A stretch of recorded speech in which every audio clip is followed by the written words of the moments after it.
So first we're going to start by opening Kdenlive, and I like to start out with setting my project resolution. So in the case of this, I'm doing 4K, 24 frames per second. So once you set that, everything will be ready for that particular resolution and frame rate.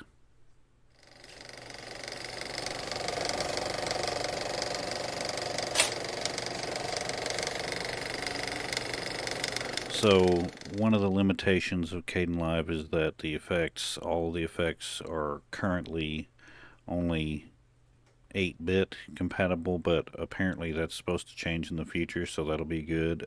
Another thing is that for rendering, it does not support GPU rendering.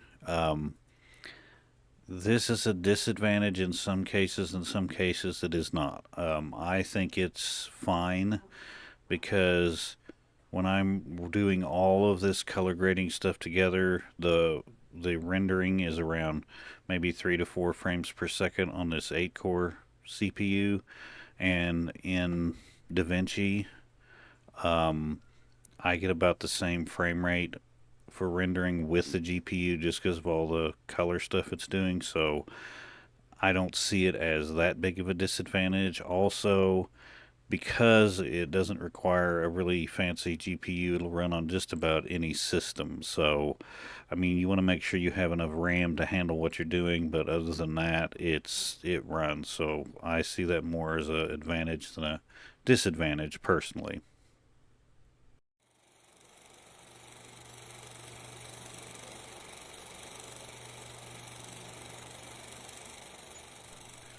So just a real quick word on color space. I mean, you could have an entire channel dedicated to color space. There's Rec 709, there's the DaVinci wide gamut, there's ACES, there's so many different color space profiles that it's dizzying, but Kdenlive supports a few.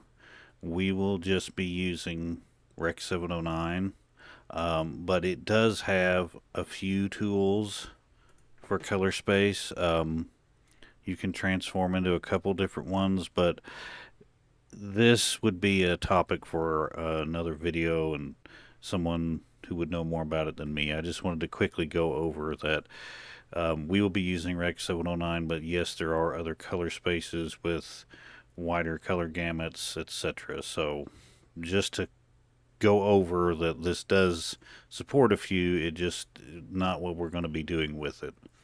Now, real quick, just a kind of an explanation of the 8-bit issue. So this is and I don't know with YouTube compression if this is going to be easy to see or if it messes with it at all, but this would be a demonstration of no banding because it's at a much higher bit depth. This is at 16 bits. Whereas if you go to 8 bits, and this is a terrible example, but this is what can happen. You don't get a smooth gradient because it doesn't have enough color information to be able to make this smooth transition. As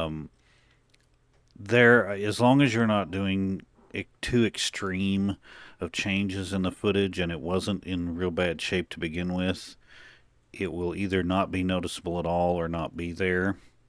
And some of the blurring and other things that we'll be doing for film will somewhat hide this, so it may or may not affect your footage. It just depends on how the footage looked to begin with and what you do with it afterwards. But I just wanted to give a real quick explanation of what the 8-bit issue is.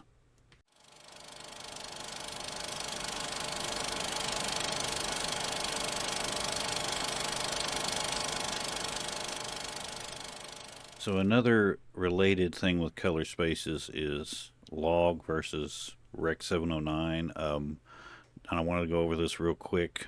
So this is a footage that has been transformed to Rec 709, what you would normally see in like a phone camera or whatever, it's usually always already converted to Rec 709. This is log footage, and as you can see, it's really flat. If you are using log footage, then you'll have to convert it first into Rec 709, which is fairly easy. And I'm going to put links. There's some places you can get free conversion Luts to be able to just do it instantly. So this is what it looks like before, and what we're going to do is we're going to go to Effects, we're going to apply LUT, click on your footage, and then see this is one of the built-in LUTs of Kdenlive. So we're going to go to, I have already put them in here for you to see. These are just some very basic log to Rec 709 LUTs, and they convert the log footage to Rec 709. So you would have to do this before you do any of the following processes. And even in DaVinci Resolve, most of the film emulation power grades and things like that, you have to convert it to Rec 709 first. Not many of them work directly with log footage. So this is just one step I wanted to go over to show that this is something that we have to do beforehand if you happen to be using log footage.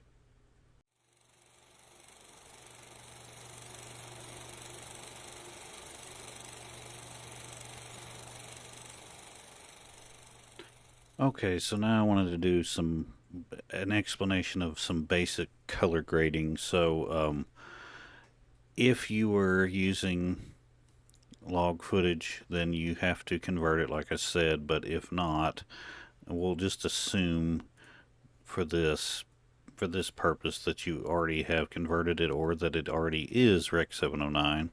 So you want to do some basic color grading. What you're going to do is we're basically going to stack a bunch of effects over here. So if you were converting it from log to Rec 709, that would be the first thing you would put in here. Then you would put, let's say, exposure, brightness, and contrast.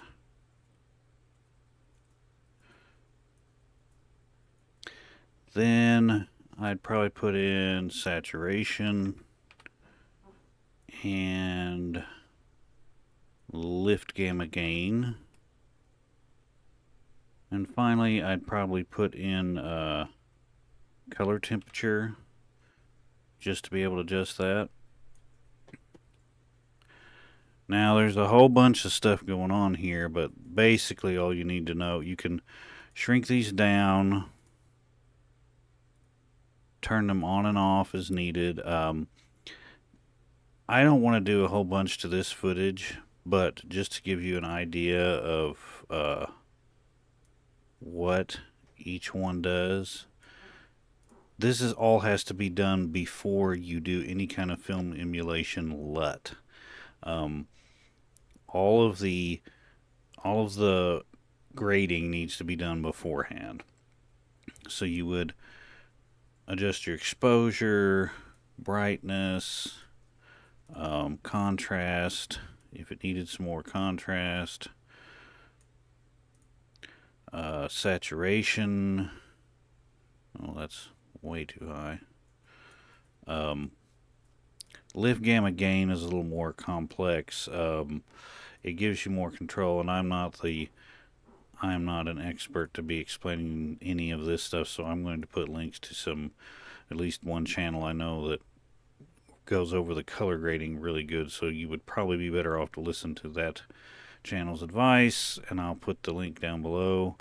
And then finally, the color temperature, if for some reason it was warmer or cooler than you wanted. But all this has to be before the film look conversion LUT. So all of your color grading is before the LUT.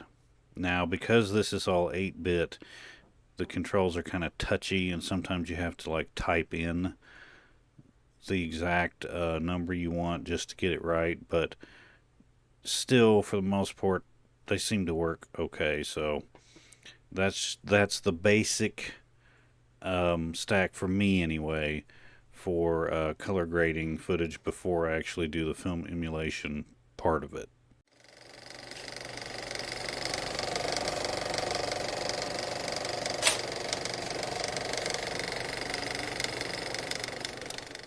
Okay, now to the film emulation part of this color process.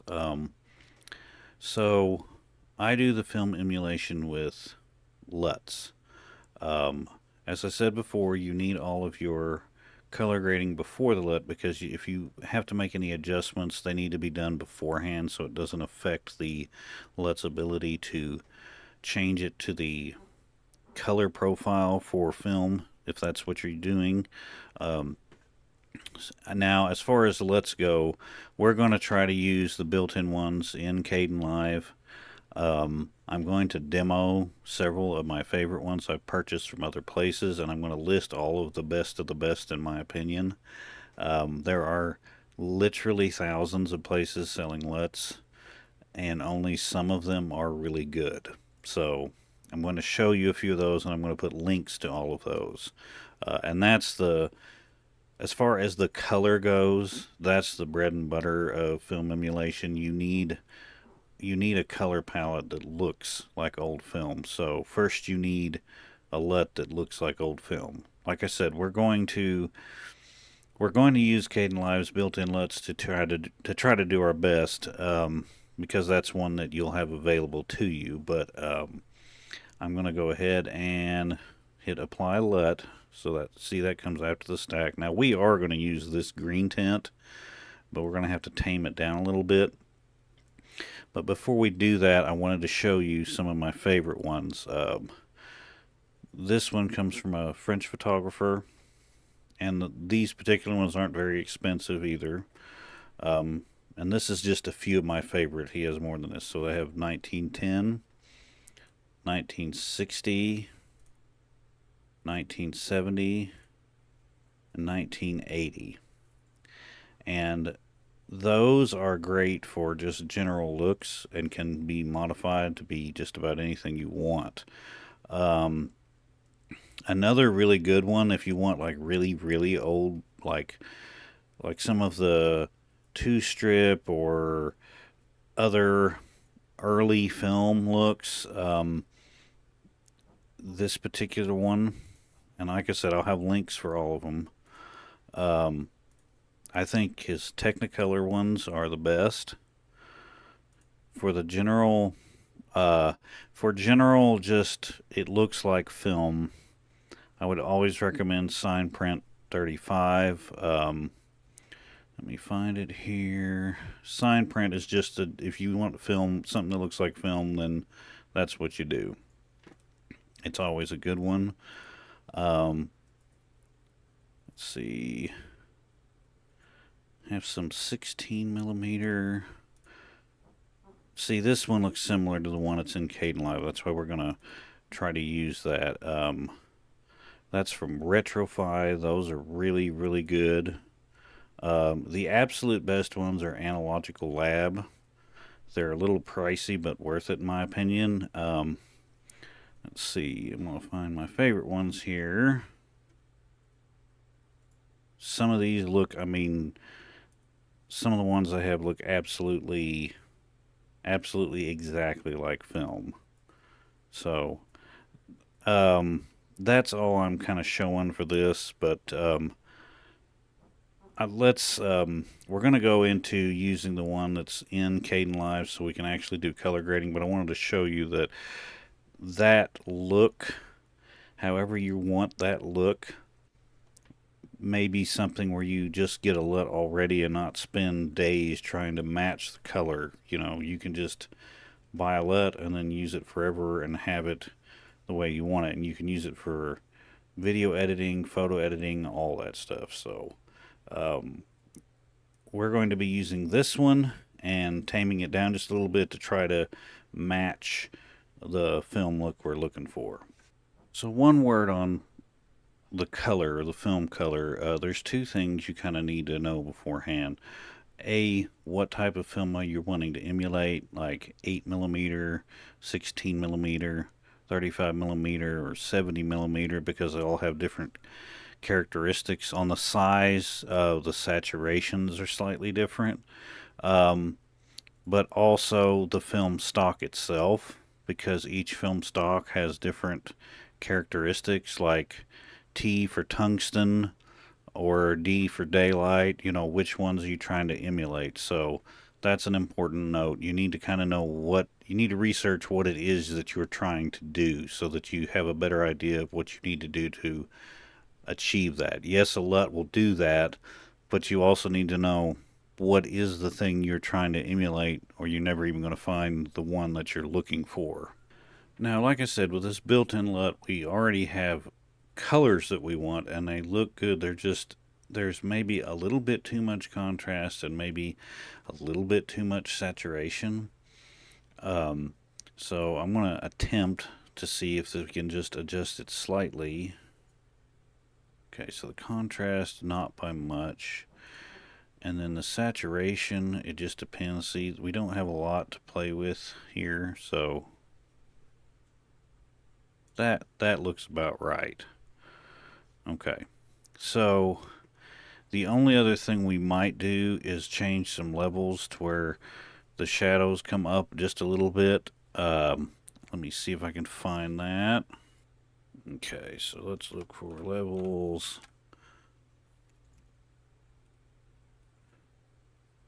Not the color levels, just the levels. We're going to drag it down here, but we want it to be after, like, or before, I'm sorry, before the LUT. So move it up one. Let's see here. And let's see if we can bring these up just a hair.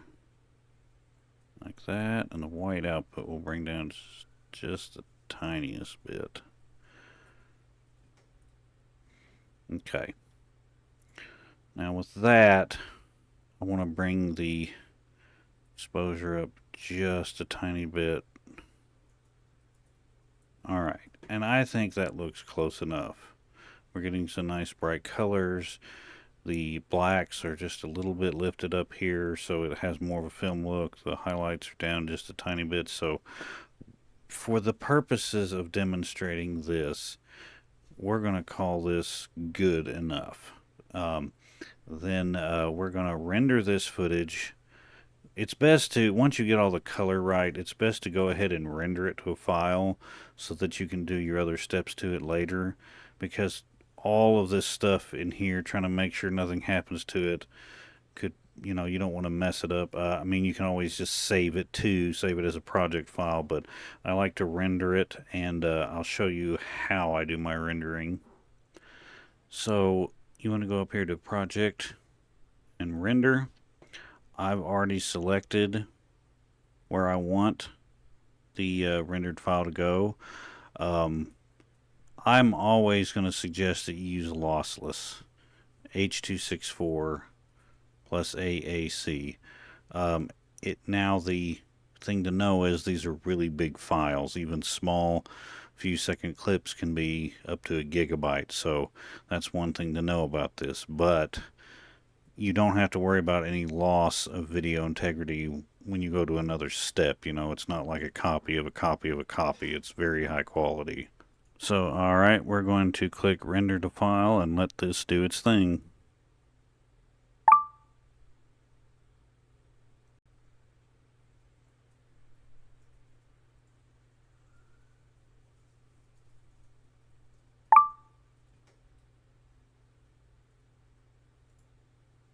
Okay, now that that's rendered, we're all done with this step. And here is what it looks like afterwards. So there's no loss of quality or anything. It's just the colors changed.